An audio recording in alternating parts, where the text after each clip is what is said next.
Domain's fake news apology. Let's have a look.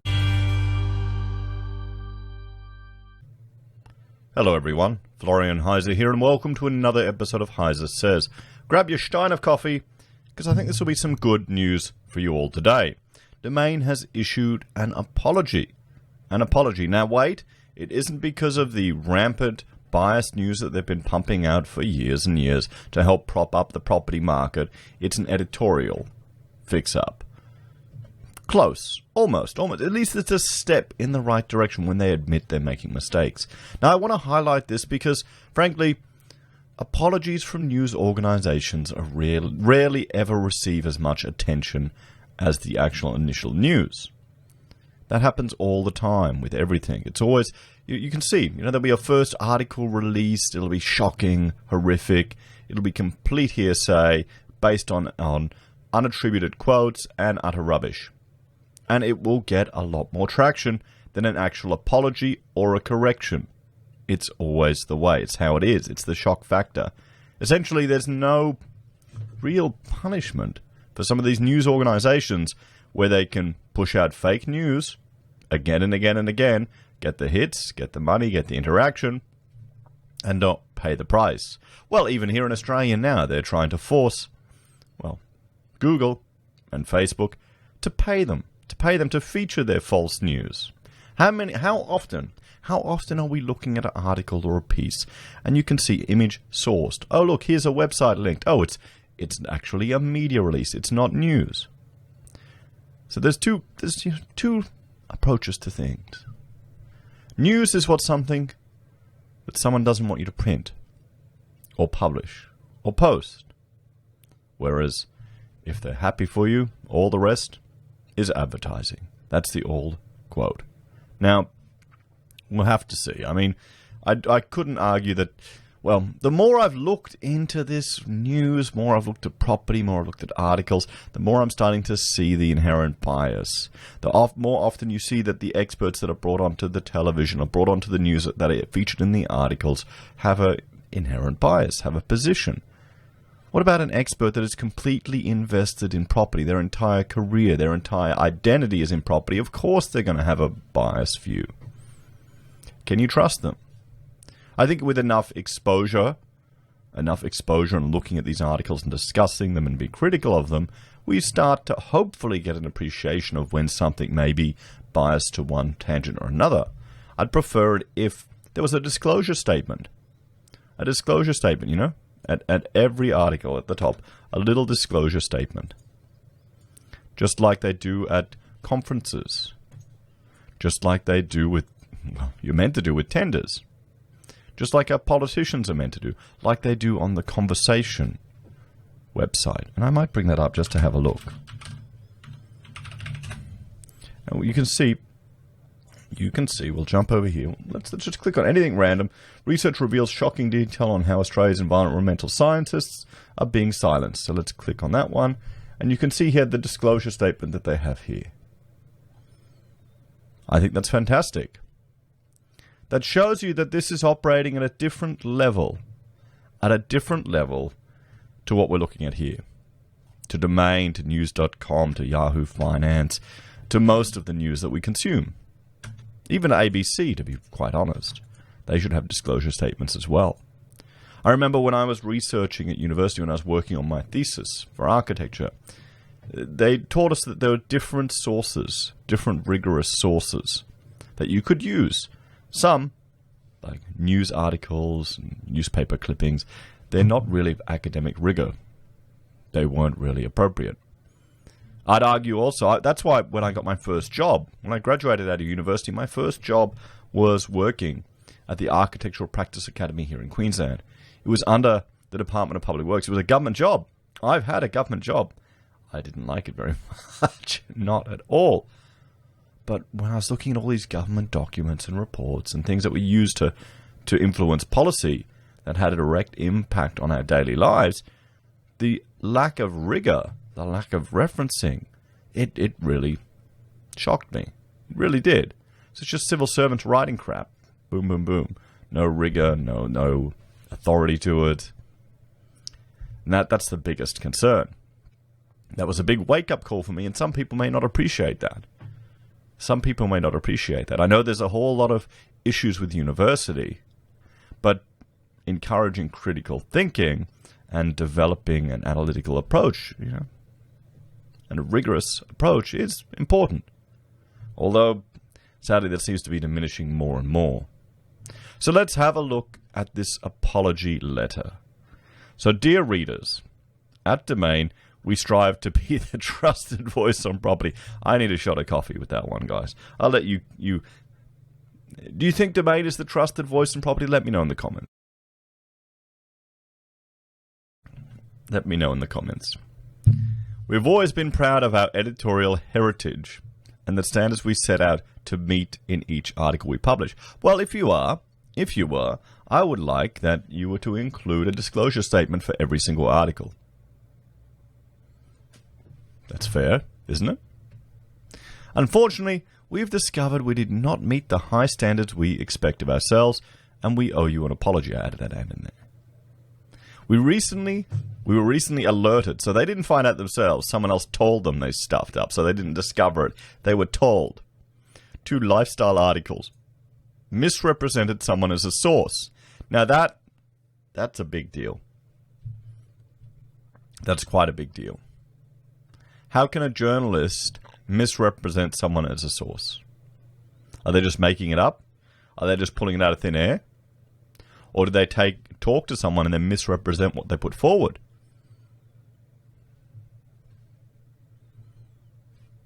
When this became clear, we removed these articles, and the journalist involved has since left Domain. Okay, so they've removed the articles and fired the person. How many people do you think? Well, we need to know who the journalist is. Why are they releasing the name of the journalist? Let me know if you have the articles. We'll see if we can find it, because I tried to look. Maybe I need to go on the Wayback Machine if they capture Domain. But that goes against the code of conduct for journalism. Remember, this industry, that the government is intervening on behalf of legacy industry to essentially force online service providers to give money to. The government is intervening to protect this industry. Unfortunately, it soon became clear that this was not an isolated incident, and the journalist had in fact misrepresented other people and their professions. So you've got... Wow. So, here's the thing. As an architect, I am bound by the Architects Act, and there's certain responsibilities that I have to fulfill. I'm a professional. There's certain things I cannot do that other people in the building game can. This came to light when at QUT they combined architects, industrial designers, and interior designers all into one lecture, one professional practice lecture to make it cheaper. And Rachel was tutoring there, and one of the lectures given by an interior designer was the head of the interior design school, or a senior lecturer. She was saying advice on how to charge fees, and one of them was to get a commission on all the furniture you specify. That's technically a kickback. As an architect, that would get you deregistered. You can't do that. Rachel highlighted that, and they fortunately changed it. But then, of course, she complained that we shouldn't be mixing professionals and non-professionals together in the same course. Guess who never got hired again? It's funny that, isn't it, when you point out others' incompetence. But here's the thing. If someone makes a complaint or on a project, they can report me to the Act. The whole point of it, it's frustrating. I've just had to submit my CPE hoops I got to jump through. It's all for consumer protection. It's all for consumer protection. Now, architects, sure, we can work on projects, we can be involved, but I would argue that journalists can cause more damage to consumers over the long run than architects. I would say they could. Lying, reporting fake news, manipulating, it essentially turns it into propaganda pieces. What do you think? What do you think? Because, well, even more regulated than health? Than doctors? On a grand scale of things? They can manipulate the public. they can sway the politicians. For this we are sorry. We have since commenced a full investigation into all of the journalists' works. Well, no, you need to investigate every single one of your journalists. Every single one. Because obviously your editorial staff aren't checking. We have committed to investigating this matter and setting the record straight. Well, where are the articles? I want to express to you, our valued readers, how disappointed we are at this conduct. It goes against everything we value at Domain. I thought you just value housing at Domain. And most importantly, it is a severe breach of the confidence you place in us to bring you trusted and reliable... I have no confidence in you to bring me trusted and reliable information. Maybe, does anyone really? I mean, it's Domain. It's Domain. I consider it fun and interesting and look for my fix of property FOMO, positive property spin, and houses that are paid for at auction at 3 or 4 times the recommended price, or twice the reserve. Hoo-yah, we got into property. We're in debt forever, but who cares? Yeah, we got into a house.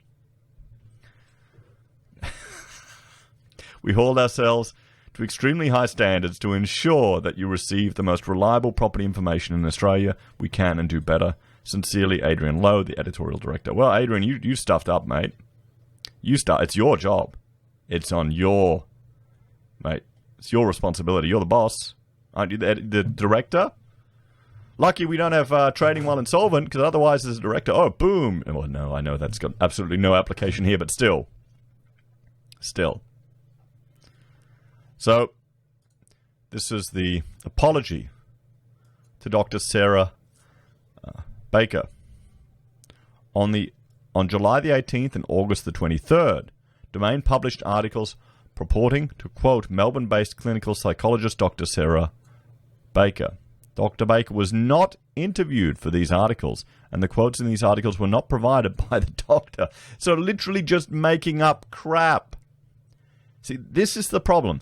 What they're doing here, they're appealing to this is a persuasion technique. They're appealing to an authority. They're appealing to an expert.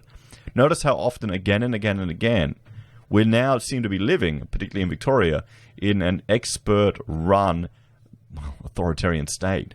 Appeal to your betters. Appeal to the new priestly class in the Church of Science.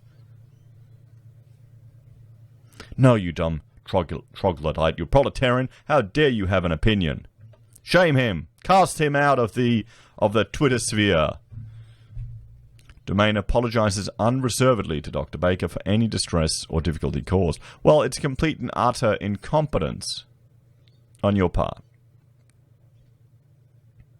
And the problem is, most people will probably encounter the doctor's, public engagement and her work through this.